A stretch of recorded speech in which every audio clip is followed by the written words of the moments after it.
Hello friends, welcome back to my channel. आज का हमारा टॉपिक है साइंटिफिक मेथड्स ऑफ रिसर्च, यानी कि वैज्ञानिक अनुसंधान की विधियां या पद्धतियां।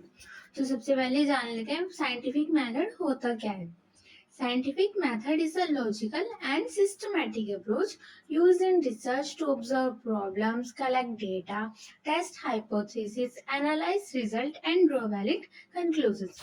यानी कि जो वैज्ञानिक विधि है वो अनुसंधान में समस्याओं का अवलोकन, यानी कि जिस भी लिए आप रिसर्च कर रहे हैं आप उसका अवलोकन करेंगे, फिर उससे रिलेटेड डेटा संग्रह, परिकल्पना परीक्षण, परिणाम विश्लेषण और वैध निष्कर्ष, यानी जो एक्यूरेट आपके वैलिड कंक्लूजन्स आए उन्हें निकालने के लिए प्रयुक्त एक तार्किक और व्यवस्थित प्रक्रिया है।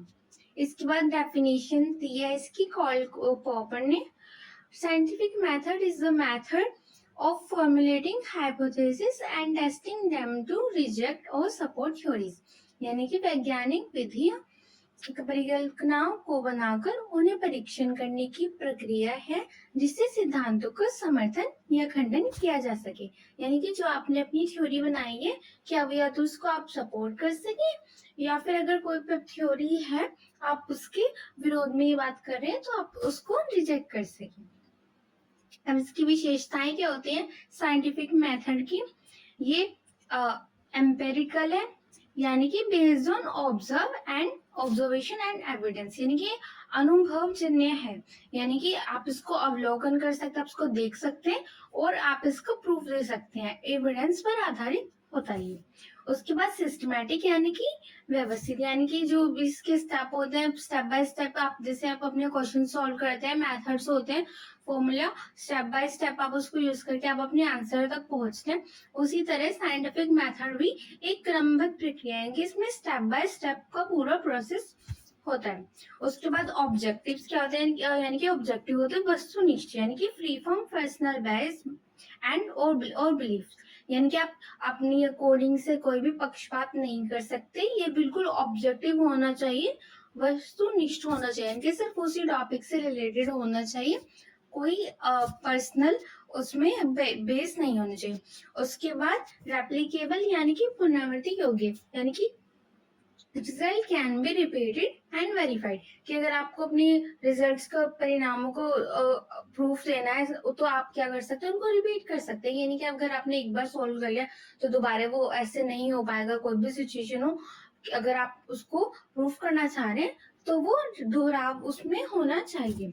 उसके बाद लॉजिकल होना चाहिए, यानी कि based on reasoning and rational thoughts, यानी कि तार्किक, तर्क और बुद्धि पर आधारित होना चाहिए। अब उसके बाद आते हैं बेसिस ऑफ साइंटिफिक मेथड, यानी कि वैज्ञानिक विधि का आधार।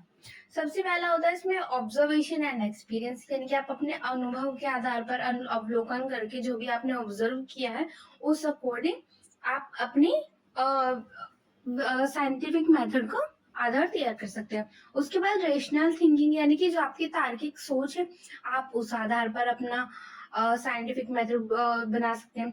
उसके बाद वेरिफिकेशन एंड टेस्टिंग, यानी कि आपको सत्यापन और परीक्षण भी करना होगा, प्रूफ भी देना होगा कि क्या ये जो आपने थ्योरी दी है क्या वो एक्चुअल में वर्क करती है।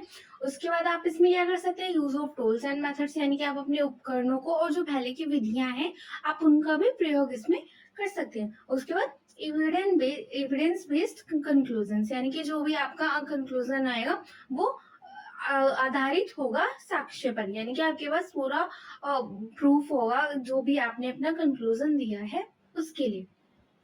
अब इसके बाद मेथड्स क्या है साइंटिफिक रिसर्च की, यानी कि वैज्ञानिक अनुसंधान की जो विधियां हैं वो कौन सी है। सबसे पहले आती है हमारी ऑब्जर्वेशन, यानी कि अवलोकन, यानी कि research begin with observing a problem or phenomena closely and noting down fact systematically, यानी कि अनुसंधान की शुरुआत होती है किसी समस्या या घटना के व्यवस्थित अवलोकन से होती है, यानी कि जो भी एक प्रॉब्लम है आपकी डेली लाइफ की हो सकती है, आपके बिजनेस में हो सकती है, आपने उसको ऑब्जर्व किया है और आपने क्या किया तथ्यों को उनको समझने की कोशिश की है और उनको नोटिस किया है, नोटिंग डाउन। उसके बाद आप दूसरा जो हमारा होता है मेथड वो होता है हाइपोथेसिस फॉर्मेशन, यानी कि परिकल्पना का निर्माण, कि a hypothesis is a temporary assumption or explanation made for testing.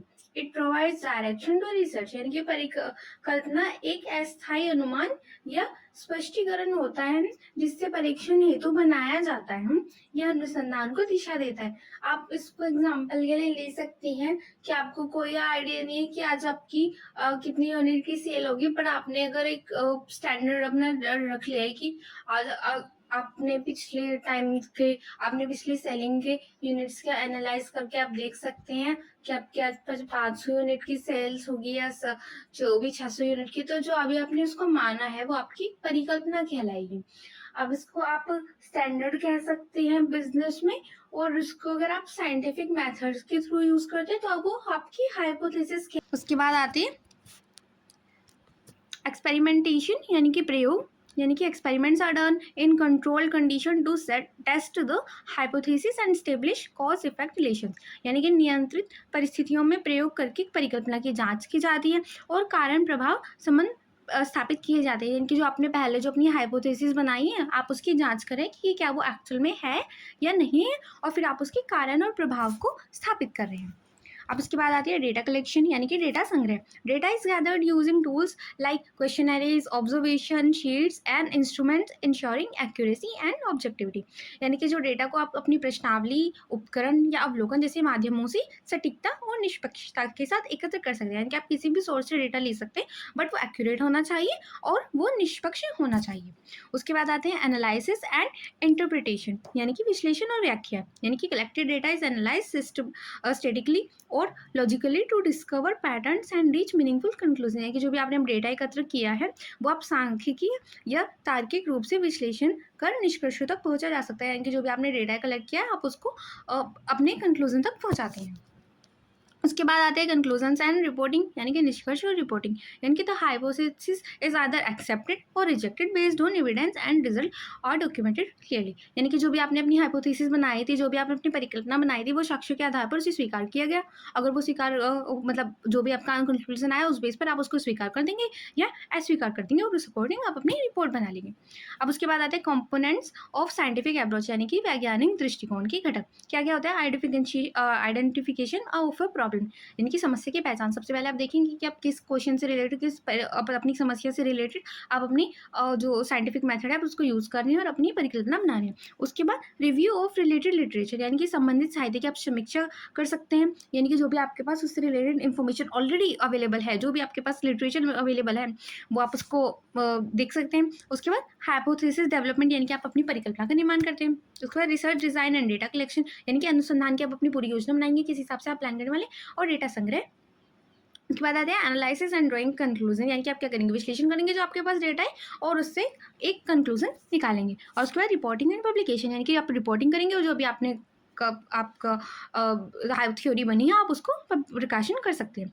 उसके बाद आते हैं bias and prejudice in scientific research, यानी कि वैज्ञानिक अनुसंधान में पूर्वाग्रह और पक्षपात, यानी कि आप किस बेस पर कह सकते हैं कि यहाँ पे पक्षपात हुआ है, क्या पूर्वाग्रह हो सकता है, यानी कि क्या हो सकते हैं एरर्स जो एक्यूरेसी को आपकी प्रभावित करें। सबसे पहले रिसर्च बायस, यानी कि शोधकर्ता का पूर्वाग्रह, यानी कि उसकी पर्सनल थिंकिंग हो, पर्सनल उसका किसी से कुछ जो सबका अपनी अलग पर्सनैलिटी हो सकता है कि वो उस चीज़ को एक्सेप्ट ना करता है या उस चीज़ को दूसरी चीज़ हो उसको पसंद करता हो ज़्यादा, तो उससे उसका भी पूर्वाग्रह, यानी कि जो शोध करता है उसका भी प्रभाव आपकी रिसर्च पर पड़ेगा। उसके बाद सैम्पलिंग बायस, यानी कि नमूना जो आपने जान किया, जो आपने सैंपल्स चूज़ किए हैं उसमें पक्षपात हुआ हो।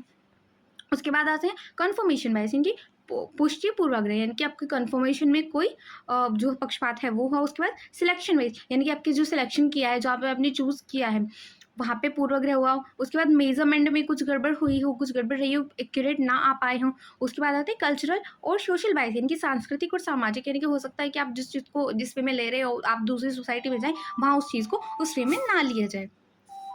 और उसके बाद आ सकते हैं पब्लिकेशन बायस, यानी कि प्रकाशन में पूर्वाग्रह। आई होप आपको आज का वीडियो अच्छा लगा हो। Thank you for watching.